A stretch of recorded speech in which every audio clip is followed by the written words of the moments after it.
Let there be no mistake.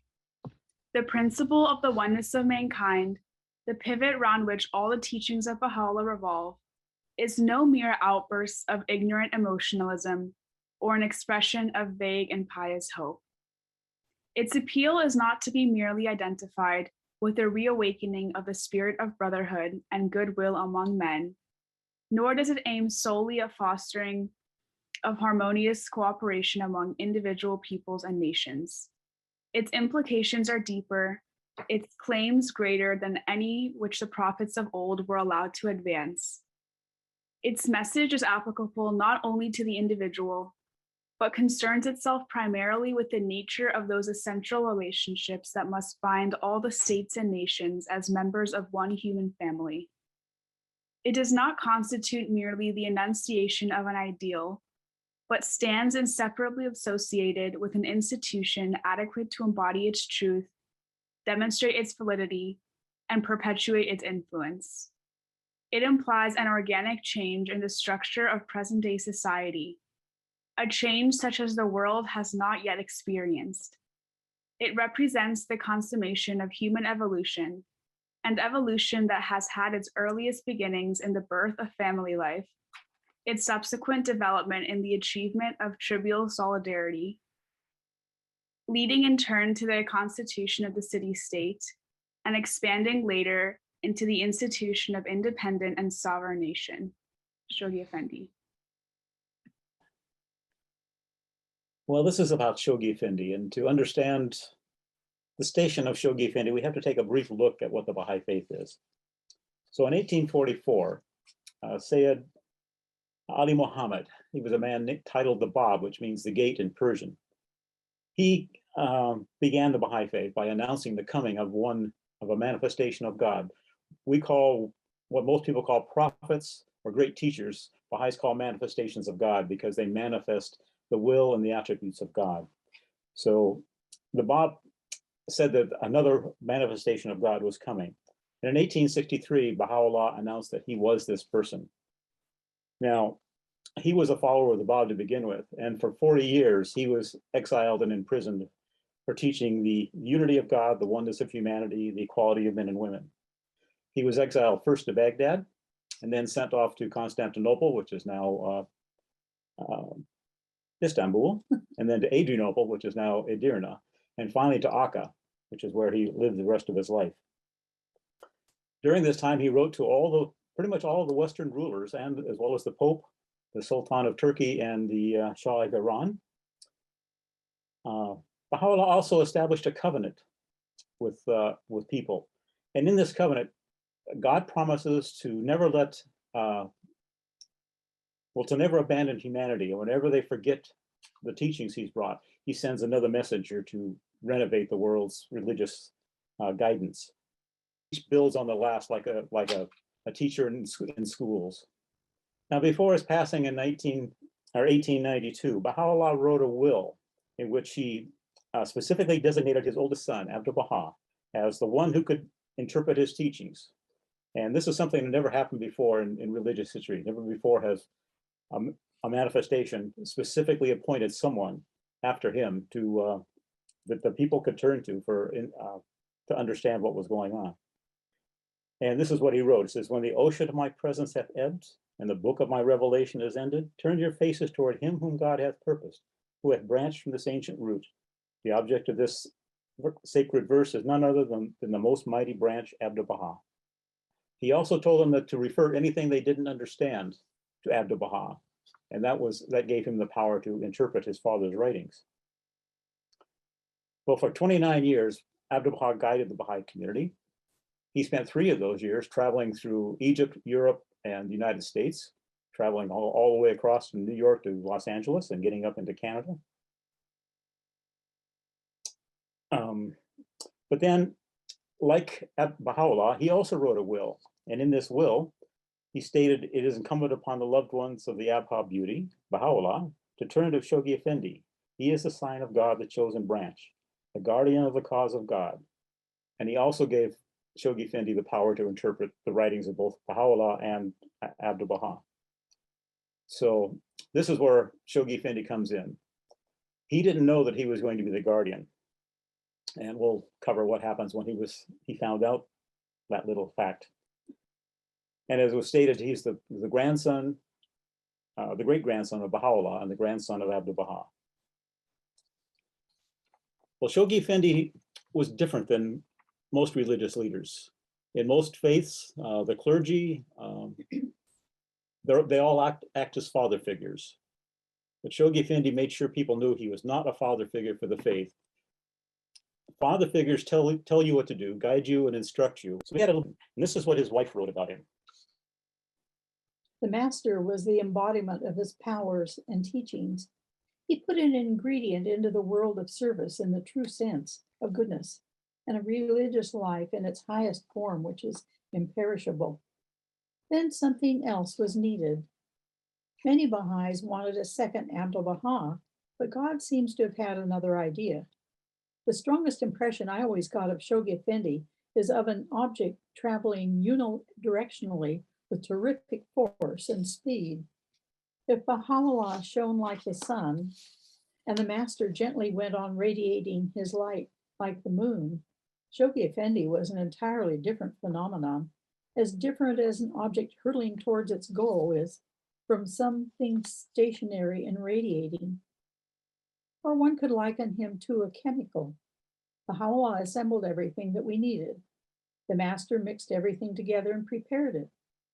Then God adds to it one element, a sort of universal precipitant, needed to make the whole clarify and go on to fulfill its nature. This is the guardian. He is made exactly to fulfill the needs of the cause and consequently of the planet itself at this time. So he made it clear that he was going to work with the Baha'is, not just simply lead them. So when he became a guardian, he was actually in the UK, and it took him a month to get down to the Holy Land. And when he got there, Abdu'l-Bahā's wife, Munira Hanum, and a lady called the Greatest Holy Leaf, Bahia Hanum, a sister of Abdu'l-Bahá, they'd read the will and testament of Abdu'l-Bahá, so they knew what was coming. So for 3 days, they didn't tell him. They let him grieve on his own. Those first 3 days, he would come over to the pilgrim house at lunch, meet with all the pilgrims who were there. And one of them said he was full of plans about what needed to be done about this crisis in the faith. But then he read the will, and he found out that he was now the guardian. He's 24 years old. And all of a sudden, the burden that had been on the shoulders of the Bab, that had passed to the shoulders of Baha'u'llah, that had then passed to the shoulders of Abdu'l-Bahá, was now sitting squarely on his shoulders. And he had no idea what to do with this to start with. But this is what happened to him after he learned about his cessation. From the third day on, this is Louise. Yeah, written by Louise Waite. Okay. Yeah. She said, from the third day on, I didn't see him. Then on the fifth day, past sunset, I went over, and what I saw I shall never forget. He was coming out of a room and walking through the door of the most exalted Leaf's room. He was like an old man, bent over, and he could barely speak. But he shook hands with me and looked at me for a moment. He spoke like a person who cannot hear anything now and doesn't want to see anything, does not want to see anyone now. He was wholly changed and aged and walking bent, and he had a little light or candle in his hand. I think he said to me, "It is all right." But I saw something terrible had happened. He had reached just the way the family had known, he had reacted just the way the family had known he would. That's why he didn't come back to the pilgrim house. He got ill. He couldn't eat, he couldn't drink or sleep. But here's this 24-year-old. He's just learned he's the guardian of the whole Baha'i faith. Within a month, he was tested quite strongly because, first of all, the enemies of the faith went and stole the keys to the shrine of Baha'u'llah, where his great-grandfather was buried. At the same time, the Shiite clergy in Baghdad were able to get control of the house of Baha'u'llah, the most great house that is a point of pilgrimage for Baha'is. So he had these two things happen to him within the first month of him becoming guardian. Now, he had a group of people who came over, and he was able to discuss things with him. But this is what he wrote when he first heard about, when he described what would it like to become the guardian. He wrote that I had in mind that Abdu'l-Bahá would give me the honor of calling the great conclave, which would elect the Universal House of Justice. I thought in his will and testament that that was probably what he was instructing to be done. But he said instead of that, I found that I was appointed the guardian of the cause of God. I didn't want to be the guardian of the cause. In the first place, I didn't think I was worthy. Next place, I didn't want to face those responsibilities. I didn't want to be the guardian. I knew what it meant. I knew that my life as a human being was over. I didn't want it, and I didn't want to face it. So I left the Holy Land, and I went up into the mountains of Switzerland, and I fought with myself until I conquered myself. Then I came back, and I turned myself over to God, and I was the guardian. Now, he said, every Baha'i in the world, every person in the world has to do exactly the same thing. Every Baha'i must fight with himself and conquer himself. And when he has conquered himself, then he becomes a true instrument for the service of the cause of God. And not until that. And he won't achieve his greatest success until he has done it. So before he left for Switzerland, he gathered a group of well-known Baha'is from Europe, Iran, and India. And the question he wanted to know was, what should he do? And they all wanted him to elect the Universal House of Justice. But he didn't view it that way. This is where the divine assistance comes down to people like him. He realized that to build this the House of Justice, you needed an administrative order. And Baha'u'llah designed an administrative order. And so he set about creating this because he knew before you can put the dome on the top of a building, you have to build the building. And before you build the building, you have to build a foundation. The foundation are local spiritual assemblies, which were to be elected in every village and town possible. Once you had enough local spiritual assemblies, you could have a national spiritual assembly. Once you had enough national spiritual assemblies covering the whole world, then you could form the Universal House of Justice. So he began building the Baha'i administrative order that was designed by Baha'u'llah and Abdu'l-Bahá. So now the members of these bodies, they're all elected by secret ballots, and there's no candidates, there's no nominations. It's rather radically different than the world we see out there today. But in 1922, there were only a few what are called rudimentary consultative bodies in existence. The United States had one, the UK had a body, and so did Iran. But basically that was it. So the first thing he told people to do was start electing local spiritual assemblies. Then he told a few countries who had decent Baha'i populations to look to advance to national spiritual assemblies. You know, sometimes instead of having a national spiritual assembly, he'd have a regional spiritual assembly where several countries were gathered together. Like they had, the United States and Canada had one assembly. Germany and Austria had one. New Zealand and Australia were together for a while until they had big enough communities to split. So in 1937, there were 9 national spiritual assemblies. And he began to train these spiritual assemblies. These were new bodies. They were still trying to come to grips with what it was they were supposed to be doing. So he began giving them teaching plans. Most of these teaching plans had them go out throughout their own country, look for areas where there were no Baha'is, and send people there to open up the faith. The United States, being one of the more developed Baha'i communities, he gave the task of opening at least one Baha'i center in every South American country as well. So then in 1953, there were 12 national spiritual assemblies. So he introduced the world to a 10-year teaching plan.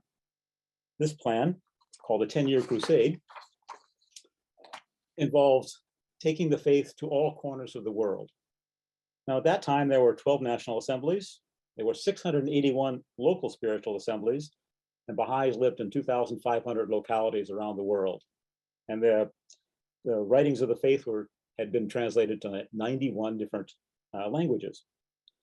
So the goals that Shoghi Effendi gave the Baha'i world, they wanted 44 new national spiritual assemblies. He wanted to double the number of the countries that the Baha'is lived in.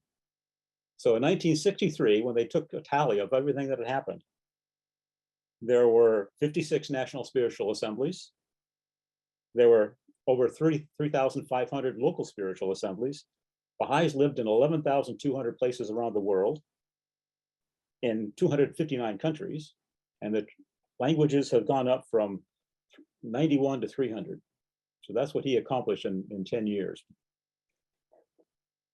Now, he had what was called infallibility when he was interpreting the writings.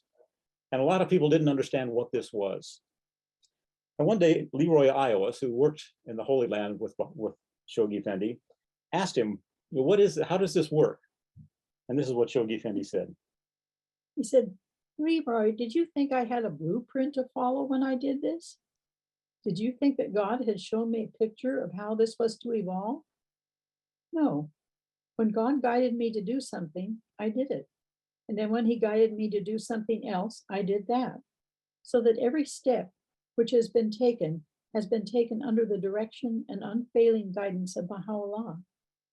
As guardian of the Baha'i Faith, I have supreme confidence that God will inspire me to do whatever is necessary for the good of the cause at the time it must be done." We have one really interesting example. In 1942, Shoghi Effendi wanted to build a superstructure over the shrine of the Bab in Haifa. At that point, the Shrine of the Bab was a one-story building built out of limestone, consisted of 9 rooms. And he wanted to add an arcade, columns, and a gold dome. So he called in Sutherland Maxwell, who was Shoghi Effendi's wife's father. He was a well-known architect. And that's what he said. He said, "I need a superstructure. It has to have an arcade. It has to have columns. It has to have a dome." So Sutherland went off and he drew something up and brought it back in and said, Shoghi Effendi said, "Nope, that's not it." He went away, he drew something else, brought that in. Shoghi Effendi said, "Nope, that's not it." Several times this happened. Then he went away and he brought up another one. And Shoghi Effendi says, "No, that's not it either, but I like this." And so he changed everything except that one thing that Shoghi Effendi liked. And that's how it worked for over 2 years. This is kind of the description of what happened. Shoghi Effendi didn't like the corners of the building. He said, "You have to pull it up a little more." And this is coming from Rahia Khanum. So she said, "So Daddy went home being across the street, and he began to pull up the corners. He would send one design back after another and show it to the guardian. And Shoghi Effendi would say, 'No, it still has to be pulled up more in the corners.' And he worked on it and he got those corners higher. Then when he had the way he liked it, but he didn't like the, what is that? The clerestory. Clerestory section, the intermediary section between the arcade and the dome. Originally it was flat, and Shoghi Effendi said it was bare. It's got to have something in those 8 corners. Daddy went back and started working on that, and that was the hardest thing in the whole shrine. It took him weeks and weeks and weeks. He must have made hundreds of studies, and every 2 or 3 days, he'd bring a new drawing to Shoghi Effendi, and Shoghi Effendi would say, 'No, I don't like it. It should be a little higher. It should be a little thinner. It should be a little longer. It should be a little rounder. Should be a little flatter.' He knew exactly what he wanted, but he couldn't design it himself. But he knew exactly the impression he wanted to get. And he got it out of my father. For weeks and weeks, Sutherland submitted to him sketch after sketch until the present highly original minarets were approved by him on the 25th of December, 1943. So it's obvious Shoghi Effendi didn't have a picture in his mind of what the shrine was supposed to look like. But he knew when something was right, he knew it. And so he would tell Sutherland to keep that and change the rest. Well, 10 years later, 1953, the shrine is done. The whole superstructure has been finished. And shortly, well, just a few weeks after that, a man named Badi Bushrui, who was a secretary for Abdu'l-Bahá in 1919 and 1920, he wrote to Shoghi Effendi and says, I found my diary notes where I wrote down the talks that Abdu'l-Bahá gave. And he sent them to Shoghi Effendi. And then one day, Shoghi Effendi came into the Pilgrim House and said, this is fascinating. It's Abdu'l-Bahā's description of what the Shrine of the Bab is supposed to look like.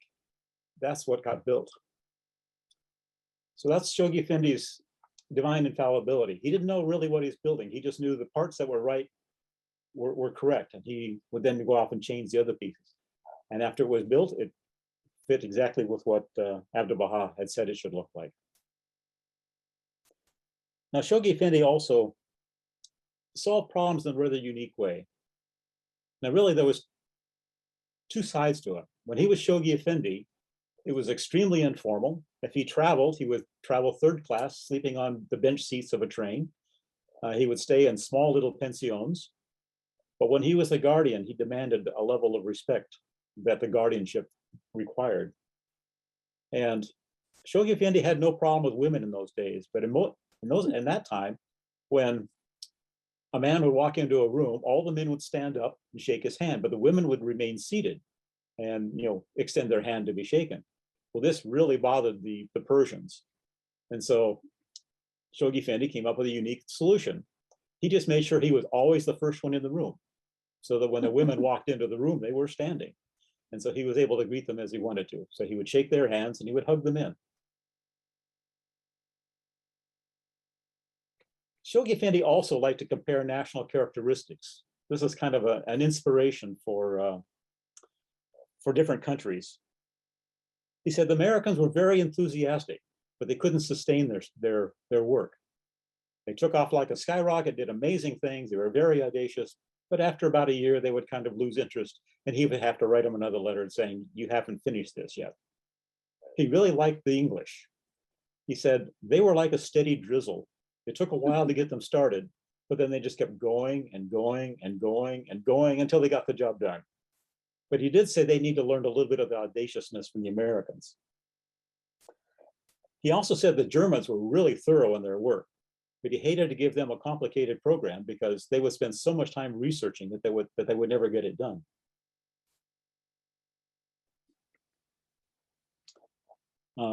He said the English were the best organizers in the Baha'i world, but the Americans were the best administrators. And he said the Americans and Persians are both too emotional. He said they were both alike. They are not impersonal enough, not objective in their thinking. They think of themselves or people first and the cause last. He said Americans spend too much money on luxuries, and the Persians spend too much money on hospitality. He also said that the British knew how to write really good reports. They were concise, to the point, and they got across exactly what was needed. He said the Americans had too many details, and they would make these plans up that they had no possible resources to complete. He said the Persians mixed theirs with anecdotes, and then about halfway through the report, they would have forgotten what they were trying to write about.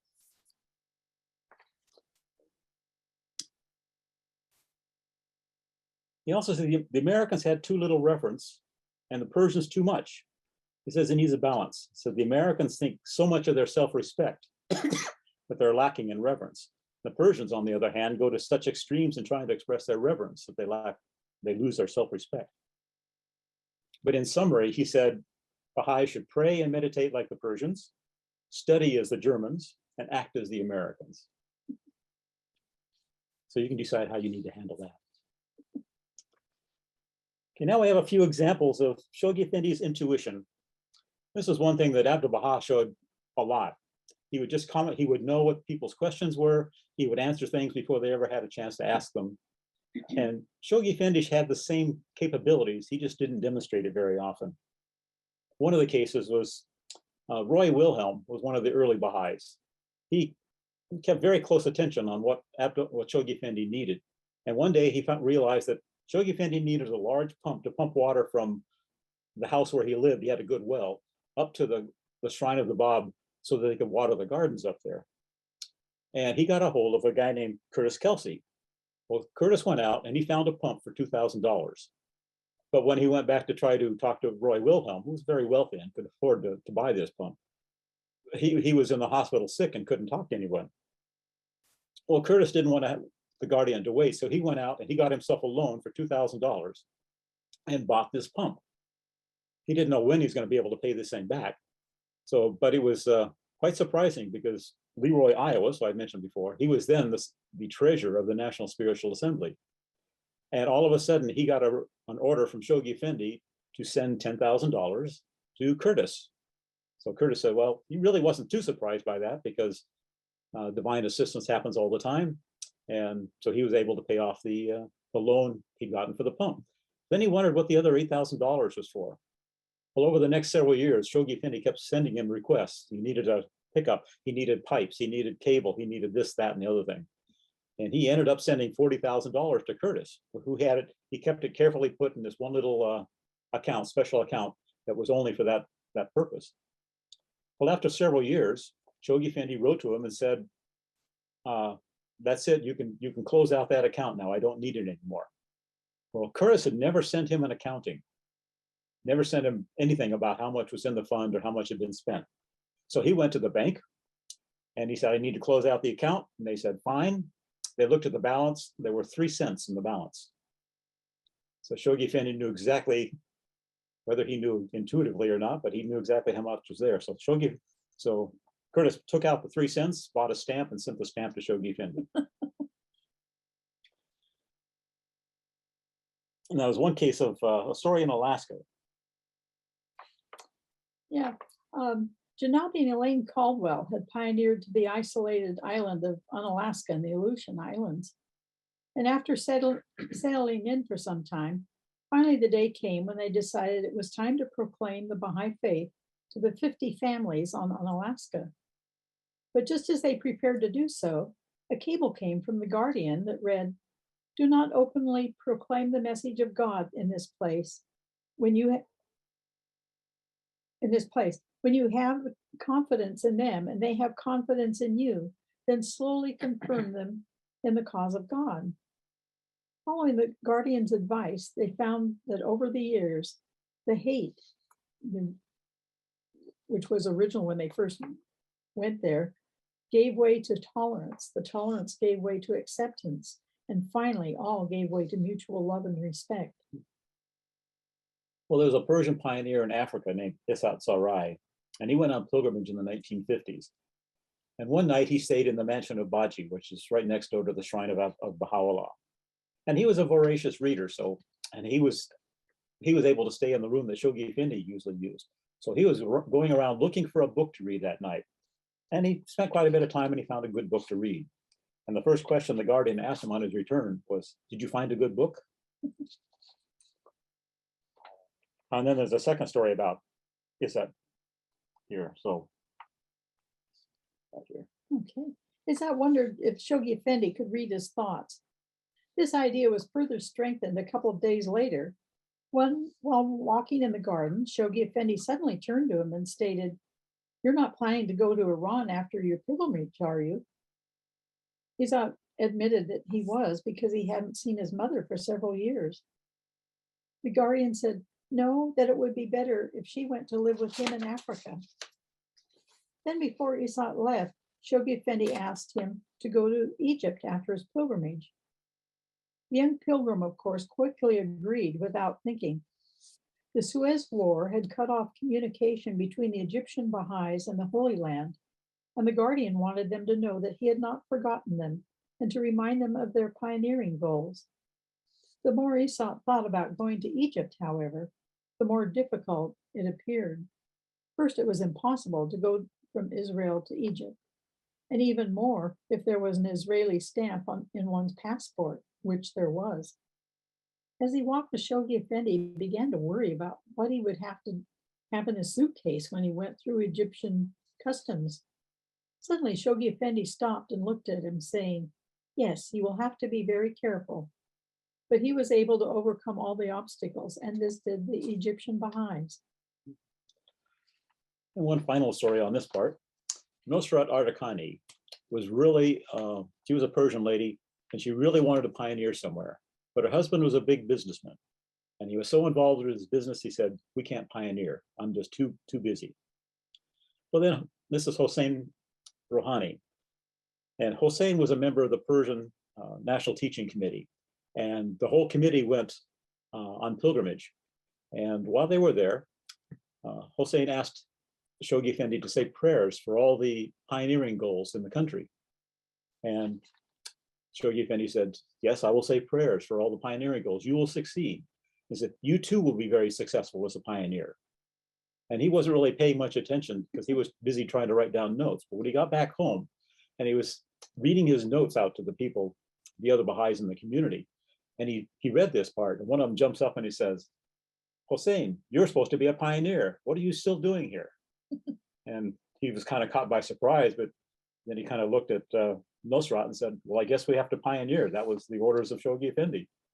And they did. They pioneered to Morocco and spent the rest of their lives as pioneers. They also went to the Canary Islands. And she, last time I heard, was still living in Senegal. I had a really nice conversation with her at one point. Okay. One of the things that kind of baffled a number of people, a number of pilgrims and people working around Shoghi Effendi was, when was he Shoghi Effendi and when was he the guardian? And after you look at this, almost every summer he would go off and spend about 2 to 3 months traveling. That was the time when he kind of relaxed and recharged his batteries. He would go through Europe looking at gardens for inspirations for what to do in the Holy Land, and he would buy things to put in these gardens. But that's the only time he was actually Shoghi Effendi. Like I said, he would ride third class on the hard wooden benches on the train. But when he was a guardian, it was a whole different program. And people came to realize that when he was in the Holy Land, he was the guardian all the time. He never had a chance to sit back and become Shoghi Effendi. So Leroy Iowas in 1858 described a typical day of Shoghi Effendi. Shoghi Effendi usually arose in the morning about 5:30. Then he had his period of prayer and devotions and meditations. After that, he would receive piles of mail, and he would start to go through this mail from all over the world. And he would indicate on each letter what should be done with it. Shoghi Effendi opened every letter that was addressed to him. The letters were opened by the guardian himself. He took out the letter and read it. Then he indicated what should be done with it. Sometimes he gave it to Rahia Hanum to respond to, or he gave it to me, or at other times, he would give it to Dr. Hakim if it was from Oriental countries and had to be answered in Persian. So every piece of mail that came in addressed to the guardian of the cause was received by him personally and opened by him personally. Then after going through this correspondence for hours, and don't think it was light, one evening he came over and he said, today I received 700 pages of records from different parts of the world, and I have to read them all. Later in the afternoon, he went up to Mount Carmel and the Baha'i gardens there, which he had built himself, and he met the Oriental pilgrims. He would walk with them in the gardens. He would talk with them. He had tea with them and answered their questions and would talk about the cause in all parts of the world. Then he would lead them into the shrine. After a period of prayer and devotion, which he would chant for them, then he would go down and deal with his mail and the cables that had come in during the day. In the evening, he would come over and have dinner with the pilgrims from the western part of the world. He would talk about the cause with the people from the West, and he would talk about the cause in different conditions all throughout the world. He would talk with them about the progress of the faith in their own country. One of the most interesting things that we experienced was when a pilgrim would come from Canada, say, he would say, well, how is the cause developing in Canada? How is it progressing?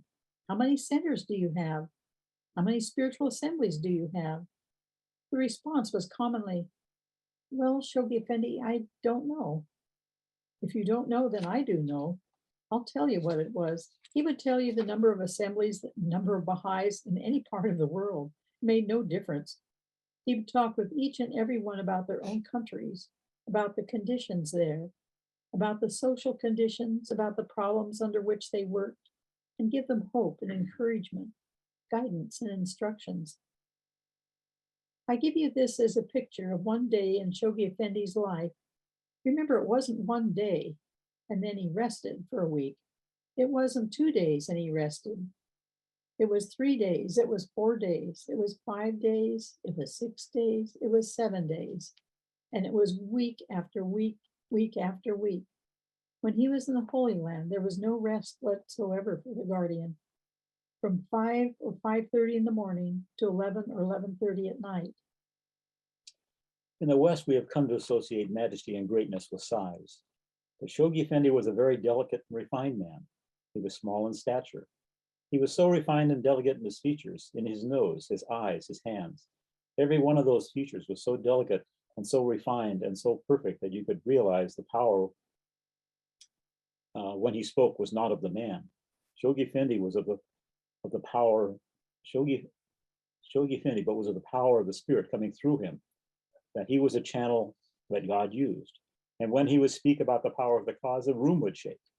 It was a tremendous experience to see how God could use his chosen instrument to speak through him and to work through him and to disseminate his will and power throughout the world. He had no one to consult with, no one to share his burdens with. He had to decide for himself. He had to consider for himself and had to make a decision for himself because there was no associate for his divine guidance. But what it was, we don't know. What it is and how it works. But there it was. We saw it all the time. One time he came over for dinner and he was rather disturbed because some cables from America about certain matters and the action that had been taken. He was a little distracted at the actions, a little disturbed at the actions. He started to talk about it, discuss it, and to read the cable he had received. In a minute or two, he turned to me and said, "Roy, you were on the National Assembly in America when this happened, when it first came up, weren't you?" I said, "Yes, sir, I was." He said, "Tell me what happened at the first meeting." So I started to tell him what happened, and he stopped me when I got about 1/5 of the way. No, he said, "I will tell you what happened, and then you will tell me if I'm right or wrong." He proceeded to discuss the meeting, what had taken place, the spirit behind the actions that had taken place, which was the thing that I was trying to convey to him, because an action is simple. You know, you did this and why you did it. The important thing, that is the important thing, the spirit behind it. He described that in detail. He said to me, "Am I right or wrong?" I said, "Shoghi Effendi, you are right in every detail. Because you see, I don't have to have all this information. God gives me a feeling in my heart. When I have that feeling, I have it strong, and I know what the situation is, and it doesn't make any difference what anybody says." Shoghi Effendi was also really good about covering people's grief. One day, 4 cables arrived, and Ruhiya Hanum brought them up to him, and he opened each one. And what she didn't know was they all announced the passing of Ruhiya Hanum's mother in Argentina. And this is what he did. He looked up at her with a mixture of shock, love, and compassion on his face. She said the look frightened her, and she began backing away until she reached the wall. She said she wanted to sink into the wall, so deep was the fear engendered in her by that look. Shoghi Effendi went over to her, held her in his arms, and broke the news to her with great tenderness. He told her, "Now I will be your mother."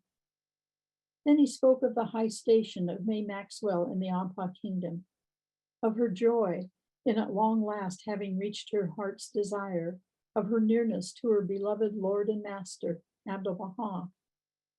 Then gently, in order to dispel her shaking grief, he began to talk to Ruhiya Hanum in a lighter mood, to describe her mother's activities in the next world, where she was going and what she was doing in that sublime company. She would have been issued immediately into the presence of Baha'u'llah first, of course, he assured her. And no sooner had she come there than she naturally asked permission to tell him about her precious daughter. But she talked so much that Baha'u'llah had finally become tired and had passed her on to Abdu'l-Bahá. Here again, she did nothing but talk about her beautiful daughter, until at length, exhausted, Abdu'l-Bahá passed her on to the greatest holy leaf. And there she is, still talking about her beloved daughter, stopping every passing member of the concourse with her opening lines. "Do let me tell you about my daughter." By the time he reached this point in his narrative, Ruhiya Hanum was laughing through her tears. Well, sometimes the laws of the Baha'i Faith come into contact with the reality of the other world. And this happened particularly at the beginning, before the World War II. Baha'is, of course, are not supposed to kill. They're specifically prohibited from killing. And some of the Baha'is were threatened with being inducted into the military. And so they didn't quite know what to do. So this is how Shoghi Effendi took care of it.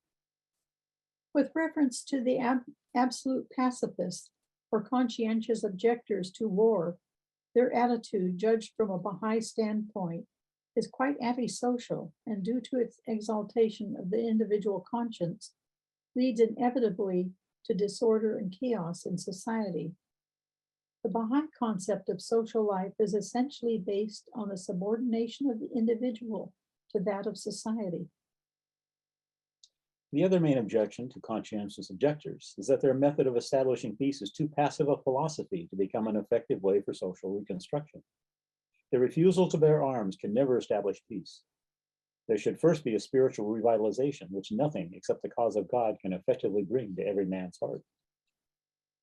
It is still his firm conviction that the believers, while expressing their readiness to unreservedly obey any directions that the authorities may issue concerning national service in time of war, should also appeal to the government for exemption from active military service in a combatant capacity, for the sole and supreme motive of upholding the teachings of their faith, which makes it a moral obligation for them to desist from any act that would involve them in direct warfare with their fellow humans of any other race or nation.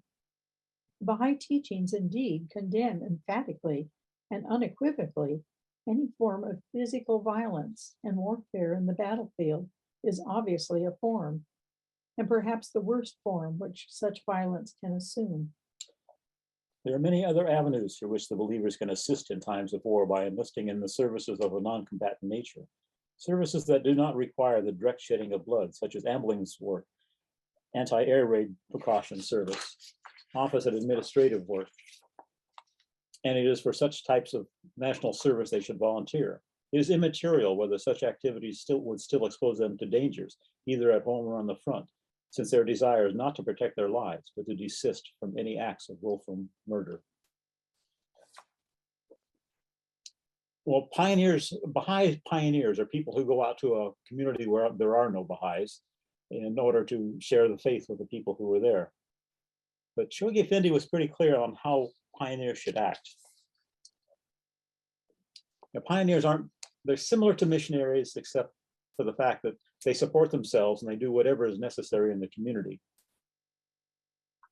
But Shoghi Effendi insisted that they stay in the background. He said, you should be like a reference library.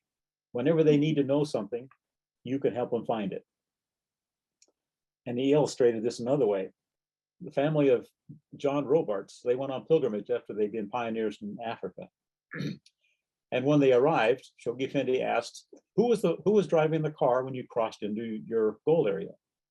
And Patrick, a 19-year-old son, said, well, he was driving. So Shoghi Effendi said, you're the first Knight of Baha'u'llah for Quebec Kiwanis land. And a Knight of Baha'u'llah was somebody who, during this 10-year period in 1953 to 63, opened up an area that had no Baha'is in it. So he said, you're the first Knight of Baha'u'llah for this country. He said, your older, wiser father was sitting in the back seat, and had you needed his assistance, he was available for you to ask questions. He said, that's how the pioneers should work with the people that they're teaching the faith to. They should be available for directions, but they should let them drive the car. Okay, Shoghi Effendi wrote using a very high standard of English, and sometimes with very, very long sentences. If you remember the old diagramming of sentences that some of us used to do in school, these would have been extremely complicated sentences to work with. But after they were married, Ruhiya Hanim was almost always with him when he wrote, because he really liked to write with somebody else in the room. And his writing was very different. He wrote aloud.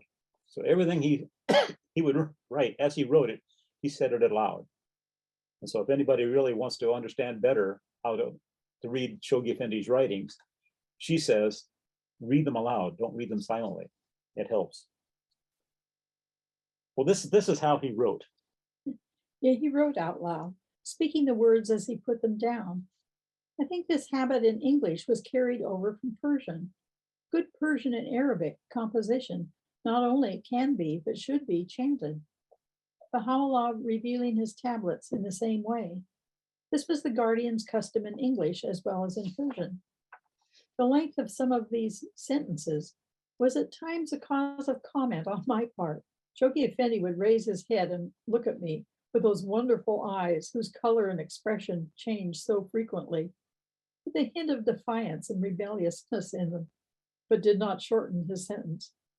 I can recall only one occasion when he admitted ruefully that it was a long sentence, but he still did not change it. It said what he wanted it to, as he wanted it to. It was too bad it was so long. On the other hand, he liked to use a structure, sometimes of very short sentences that followed each other, one after the other, like the cracks of a whip. He would call my attention to this variation in style, pointing out how each method was effective, how the combination of the two enriched the whole and achieved different ends. He was very fond of the device of alliteration, much used in Oriental languages, but now no longer so common in English. An excellent example of his use of this is provided by this sentence, reiterating the words beginning with P from one of his cables. Time pressing, opportunity priceless, potent aid, providentially promised unfailing.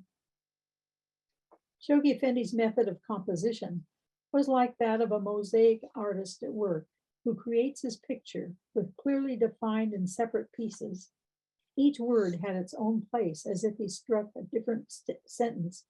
He would not change it around so as to accommodate a thought that grammatically could not fit into the sentence structure, but would stick to it, sometimes literally for hours, until I, at least, was worn out by his verbal repetition of the phrase as he battled to subjugate it and fit it in the way he wished to, typing one piece of his mosaic after another until he had solved his problem. I seldom remember his ever abandoning a sentence and starting over in a new form.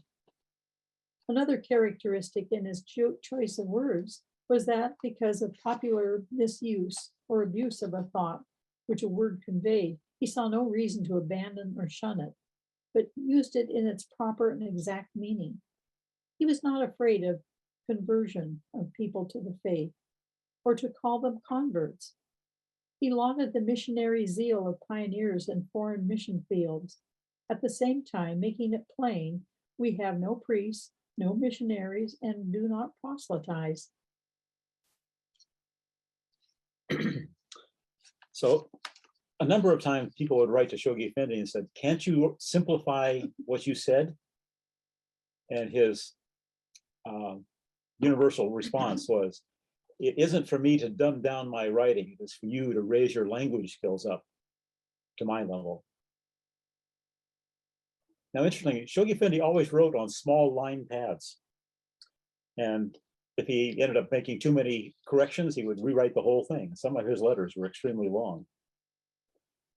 Once he had it completed, he'd pull out his typewriter. He had a nice little typewriter, and he was a two-finger typist. So the whole thing, God passes by, all these books we know were done with two fingers.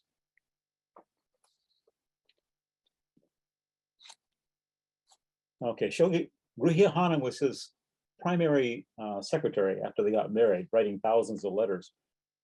But unfortunately, her handwriting and spelling weren't really all that good.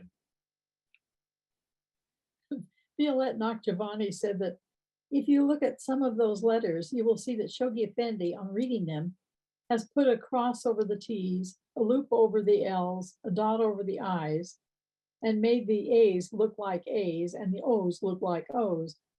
She also made fun of her own spelling, which was sometimes ingenious and occasionally outrageous. Since she was never sure of it, she would ask Shoghi Effendi for the correct spelling of words.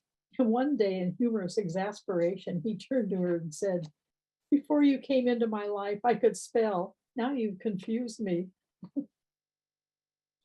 Shoghi Effendi was actually a master of the English language. And this is what Ruhiya Hanum wrote about it.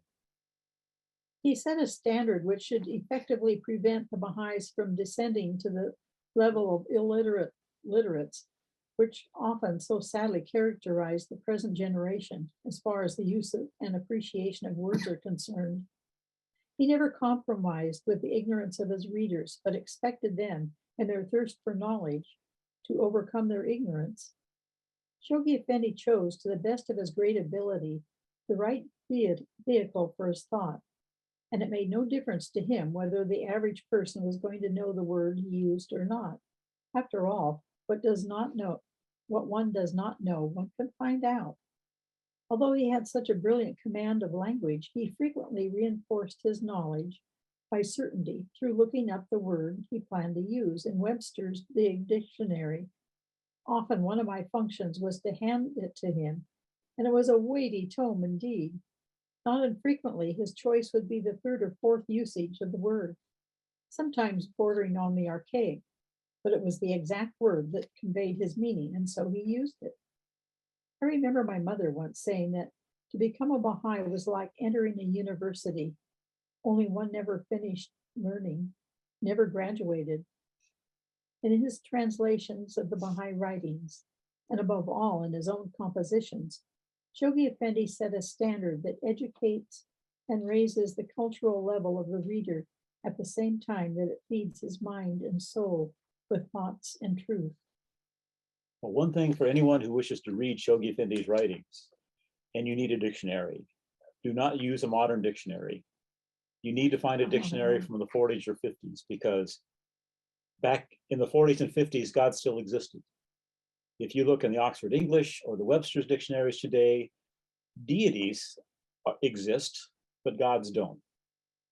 So if you want to find out the actual meaning that Shoghi Effendi is using, you need an old dictionary. Okay, we'll finish up with a couple little kind of funny stories. Shoghi Effendi had a pretty dry sense of humor. He's not like Abdu'l-Bahá, who told story after story after story, or to have people falling out of their chairs laughing. But he did have a good sense of humor. Well, he liked to sprinkle himself with an aromatic fragrance, including his cheeks and his mustache. Then one day, in an affectionate gesture, he did this to Sutherland Maxwell. This is Ruhiya Hanum's father. He was from Scottish descent. Ruhiya Hanum said she would never forget the look of mingled horror and delight on her father's face. To be daubed with perfume was hardly in keeping with the habits of a Scotsman, but to have his cheeks caressed by his beloved guardian was more than he felt he deserved. Caught between deference and distaste, he was overwhelmed by confusion. And on another case, a group of Persian women had arrived on pilgrimage, and they were completely veiled from head to toe. And after speaking to them for a while, they left. And Shoghi Effendi turned to one of the other people who were standing there and said, "You know, it's a good thing they bowed to me when they came in, because otherwise I wouldn't have known front from back." Okay, that's the end of what we have. So I guess I pass it back. Thank you so much, Sharon and Earl. That was really interesting. A lot of these stories I hadn't heard of, and thank you for giving us such a comprehensive overview of Shoghi Effendi and his life and his great dedication to setting up the initial stages of the Baha'i Faith and the administrative order. So now we have time for questions. If you have any questions, please put them in the chat. I guess I'll start off with one while people are thinking. So I guess the role of Shoghi Effendi is very unique in this faith. Do you think that there are parallels to other faiths of a figure like Shoghi Effendi, or was this kind of like a unique role and position? So far as I can see, this was unique. No manifestation or prophet had ever designated a specific person to guide the faith after his passing.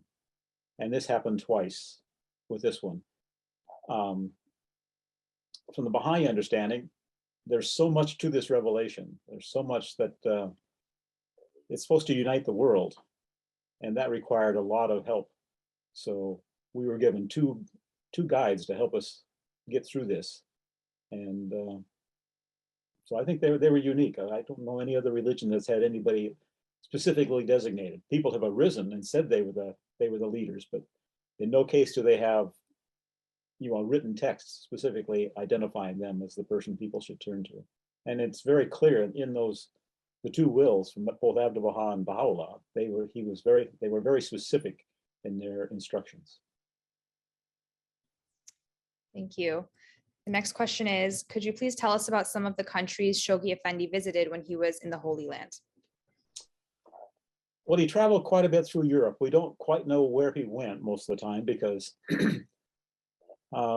before he got married, he would travel on his own and he would just disappear. And that was the time, like I said, he was Shoghi Effendi. So he would just jump on a train, he would go someplace. We don't know quite where. Now, after they got married, we know that Ruhiya Hanum kept pretty detailed diaries, but none of that's been released yet. So we don't know quite where he went. So outside of Europe, he went to Lebanon. He went to school there. And also twice he went from South Africa overland through all through Africa back to Haifa. The first time was 1929, and the only reason we know that is because he was a photographer. He liked to take pictures, and he took some photographs of his trip, and Ruhiya Hanum included them in one of her books. And then when they repeated the trip in 1940, he took her to the places where he'd been before. So she had an idea of where he went. But he traveled up completely overland, Zimbabwe, or actually Rhodesia, as it was called back then. Let's see, Uganda, I think, the copper mining areas. He went down the Nile. But other than that, he didn't go anywhere else. Okay, our next question is, please explain about the quote, "The world intercommunication will be devised, embracing the whole planet, freed from national hindrances." Well, I think that's happened. One thing that Shoghi Effendi said was that peace cannot be established in the world until there's instantaneous worldwide communications. And I think the fact that I can pick up my mobile phone or cell phone for you guys, and I can call any place in the world with it, and anybody in the world can call me. And if I want to know information, I can get on the internet and I can do a search, and who knows what country I'll be finding. When I was writing my books, particularly the one on the Knights of Baha'u'llah, I was sending messages and receiving messages from probably 50, 60 countries around the world. So you can do that these days. You couldn't do that 20 years ago. So we have come to this time when we have instantaneous worldwide communication. We have almost instantaneous, the ability to almost instantaneously get information on almost any topic we want. So we've arrived at that particular point, I think. Thank you. Going back to the last question, it was the first quote you read. It was describing his appearance and stature. Oh, okay, that's Marcus Baker's description. Just as if you didn't get the introduction to that, Marcus Baker he wasn't a Baha'i, but he wanted to interview the most Christ-like figures he could find. And that included Helen Keller, Pope Pius XII, Albert Schweitzer, Teresa Newman, and Shoghi Effendi. So I guess you can go ahead and read some of that. Do you want me to read the whole description? Yeah, if you could. Okay. He said, "I saw coming through the adjoining room a small, dark-complexioned man, dressed in Western attire, but wearing a fez. His clean-shaven face and slender figure registered indomitable strength. He walked with head up as though an entourage of the faithful might be following him. He strode in, bowed to me with an almost imperceptible nod, and held out his hand. The expression of his dark eyes gave a hint of inner judgment based not on what was said, but rather what was sensed. He was self-possessed, self-sufficient, purposeful. I'd been told he was a man of about 57, but judging from his unlined youthful face, he might have been only 40. and though I stood head and shoulders above him, I felt diminutive. I envied him the sense of security and holy mission in life that filled his whole soul with confidence, beyond doubt and beyond question. He looked at me steadily for a moment, as if to determine whether I was truly a pilgrim or whether I had dropped around for sensational information about what I might consider the rise and romance of another sect. Quietly, he took me at once into the heart of the Baha'i cause, and though I had heard much of this before from members of the faith, it was a new experience for me to meet a religious leader who was not defending one book, but rather books, who had no argument for one Messiah, but for Messiahs, who was not pointing out one way, but ways to God. This then was the man I'd come to see, a beardless prophet, one who might have been a successful businessman, artist, or teacher, an intense and vital man, whose all-seeing eyes already read my thoughts in advance, whose sharp mind had a ready answer the moment my questions were asked. He spoke in words tinged with poetry and power. He spoke in melodious, faultless English, with a firm and staunch authority, as if what he had to say was said by divine right. He blended the vast run of world events for the past century into the hub of the 1863 proclamation that Baha'u'llah had come to do God's work and will. He had no other purpose than to see his mission accomplished, build the faith, resist the enemies of the cause, trust in God. The divan in which he sat, might have been a throne, his words the words of a king. But the thing that struck me most as our meeting progressed was his unquestioned devotion to the Galilean. He was fully as faithful to Jesus as he was to Baha'u'llah. Any basis for understanding the Baha'i concept would have to start with the premise that Shoghi Effendi was a thoroughgoing Christian in the philosophical, if not the theological sense. To the Guardian, the relationship between Jesus and Baha'u'llah was consistently unvarying. The world, he recalled, had rejected Christ. It was again seeking to reject the splendor of God. But as the prophet of Nazareth seized and conquered the minds of men, so the prophet of Tehran was conquering too. Thank you so much for reading that again. Okay, the next question is, do you know any more jokes that Shoghi Effendi said or did? Jokes are nothing that really stands out with Shoghi Effendi. He didn't laugh very much.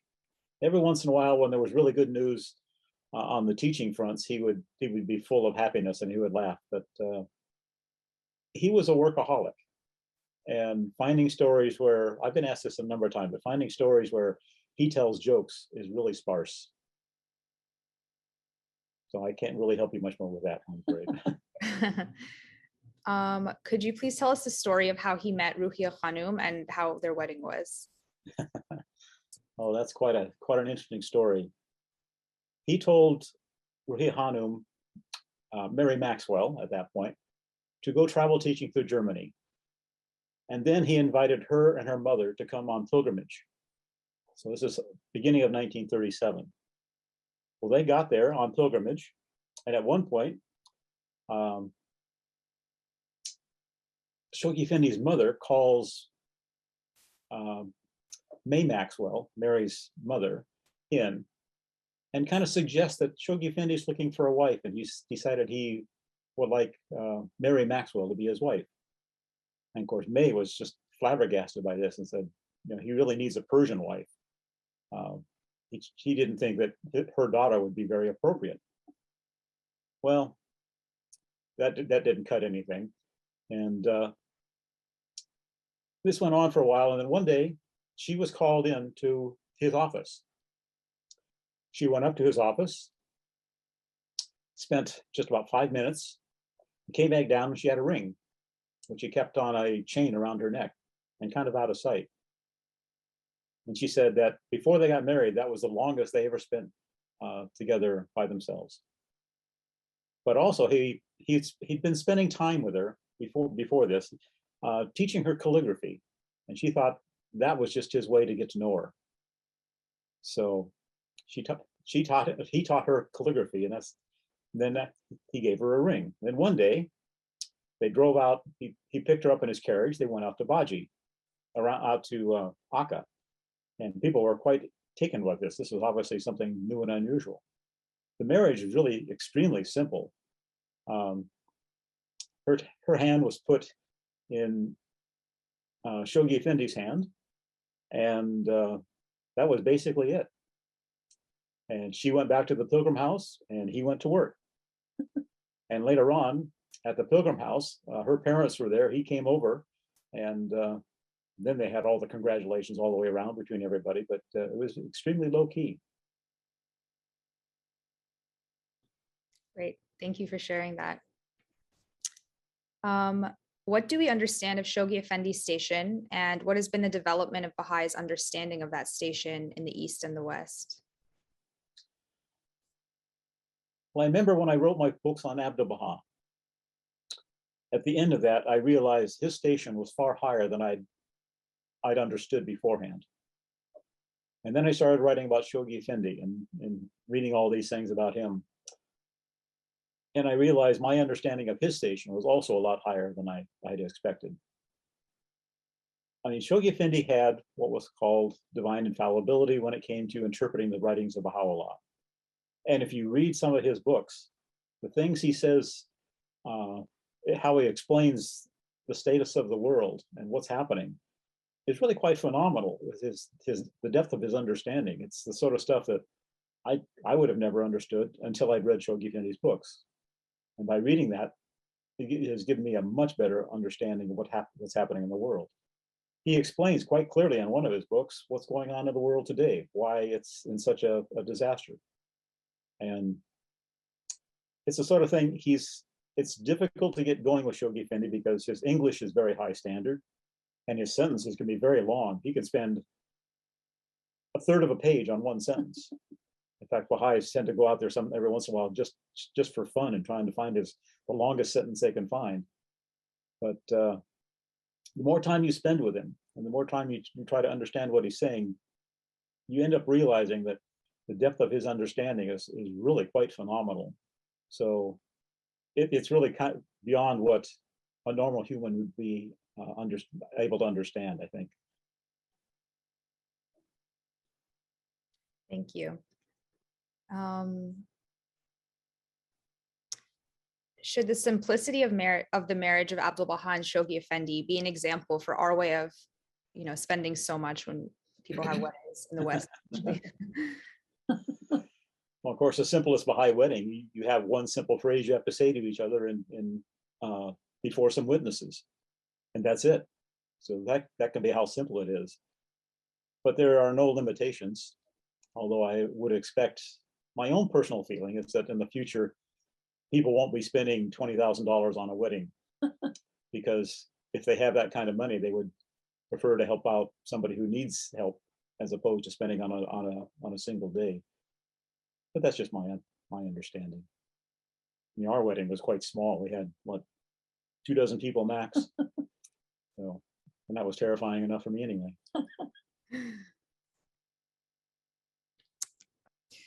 Okay, well, thank you so much again to Earl and Sharon. That was really insightful and interesting. And I know we all learned a lot and enjoyed listening to that. So thank you so much for giving us your time today. You're very welcome. Okay, so next week, our speaker will be Dr. Deborah Vance, and her topic will be Finding Our True Self. So again, these talks are every Saturday at noon Eastern time. And if you're not already in our mailing list, I'll put the link to our contact form in the chat again. Today, we're going to end with a quotation by Shoghi Effendi. There is no time to lose. There is no room left for vacillation. Multitudes hunger for the bread of life. The stage is set. The firm and irrevocable promise is given. God's own plan has been set in motion. It is gathering momentum with every passing day. The powers of heaven and earth mysteriously assist in its execution. Such an opportunity is irreplaceable. Let the doubter arise and himself verify the truth of such assertions. To try, to persevere, is to ensure ultimate and complete victory. Shoghi Effendi. Thank you, everyone, and we'll see you next Saturday. Bye.